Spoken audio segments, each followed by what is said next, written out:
is 4 o'clock on a Sunday afternoon, and something is wrong with you. Not pain, you checked. Not sadness.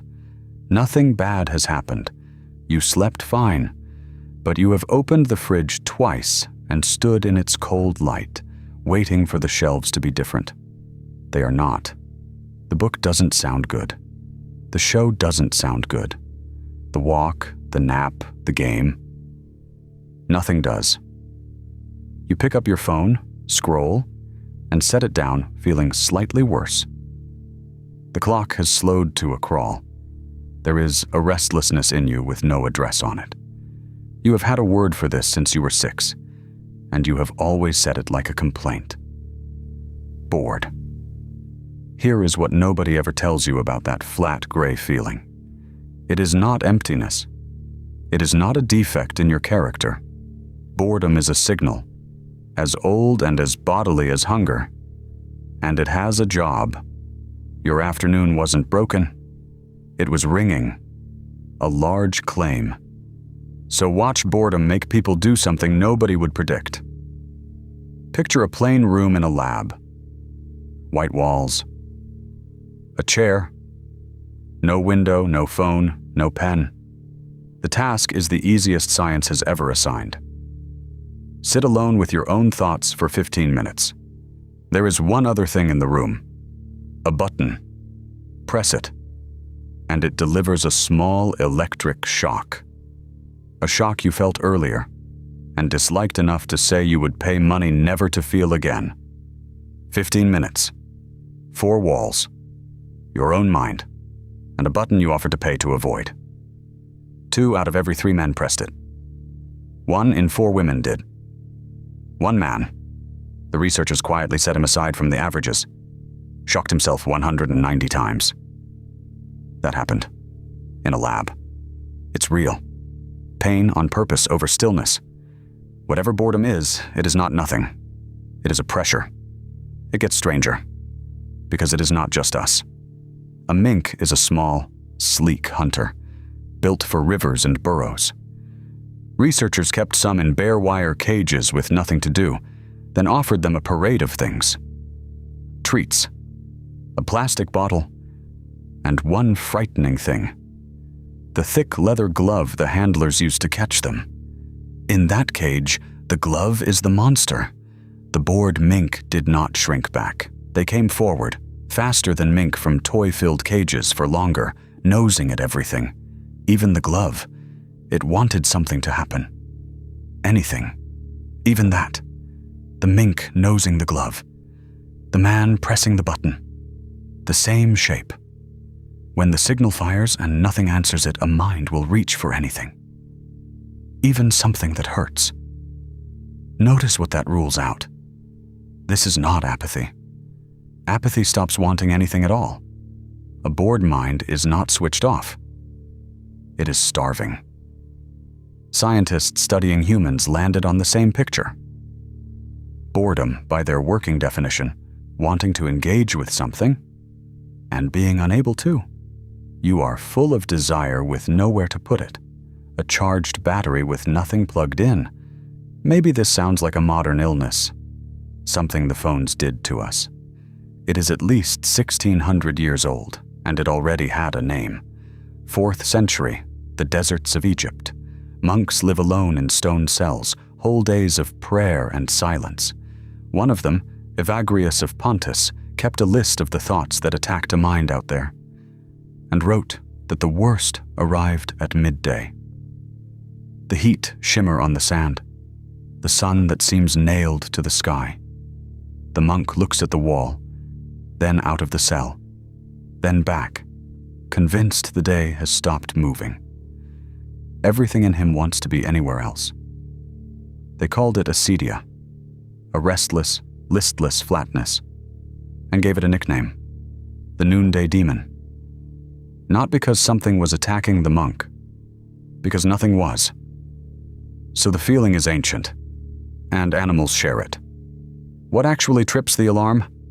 The best map anyone has drawn, built from more than a dozen studies and still being tested, says boredom has not one trigger, but 2. 2 separate dials. Dial 1 is attention. Your mind arrives with a certain amount to spend, and the task doesn't fit. Too thin, like a lecture you could recite in your sleep. But here is the part almost nobody guesses. Too thick bores you too. A lecture in a language you barely speak does not feel like panic. It feels like boredom. Your attention has nowhere to land. Dial 2 is meaning. The task fits your mind fine, but it connects to nothing you care about. The form, the meeting about the meeting. You can do it. You just cannot find a reason that reaches you. Trip either dial, and you are bored. A too easy afternoon and a pointless one. Feel like the same gray. Two roads into the same room. But none of it answers the question you came here with. Why does this feeling exist? What is it for? Here is where the solid ground runs out.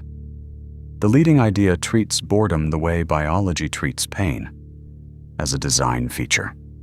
When a goal stops paying off, boredom is the push that arrives to say, "This is stale. Go find something better." It is your mind's way of standing up and pacing. It is well argued.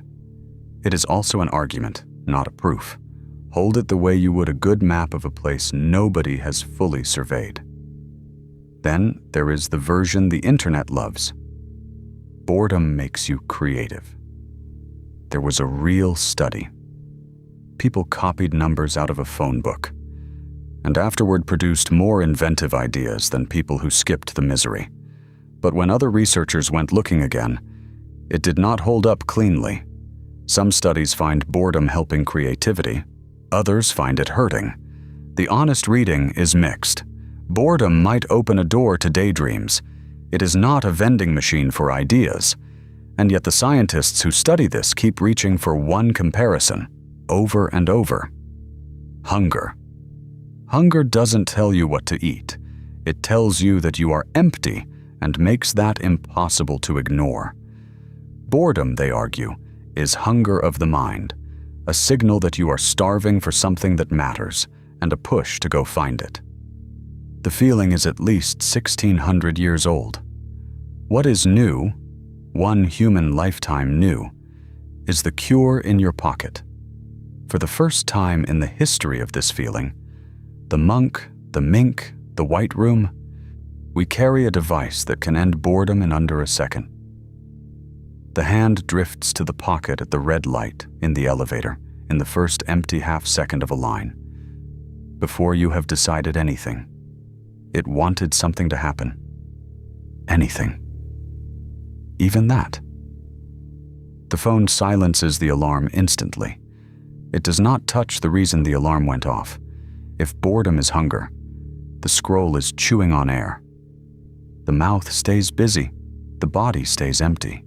Some researchers worry we are training ourselves out of ever hearing the signal. That is a hypothesis, not a verdict. The studies show links, not causes. We do not know. Not yet. And here is the thought worth actually sitting with. You only get bored because you are built for meaning. A creature that needed nothing from its hours would never feel this. A mind that could sit content inside a pointless day would stay there. In the too small job, the numb scroll, the life that fits like someone else's coat. And never once stand up.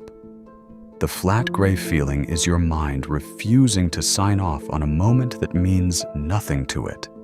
It is not proof that something is wrong with you.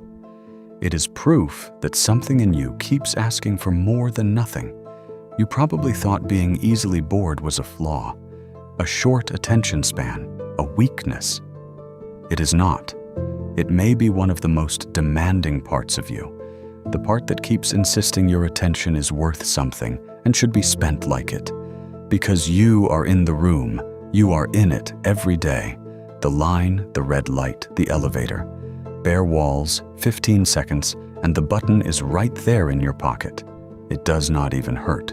You do not have to press it every time. So the next time it is 4 o'clock on a Sunday and the shelves refuse to change and the whole afternoon goes flat and gray, wait, just for a minute. Let the alarm ring long enough to hear what it is pointing at. Boredom is not telling you that nothing matters. It is telling you that something does, and that you are not doing it yet.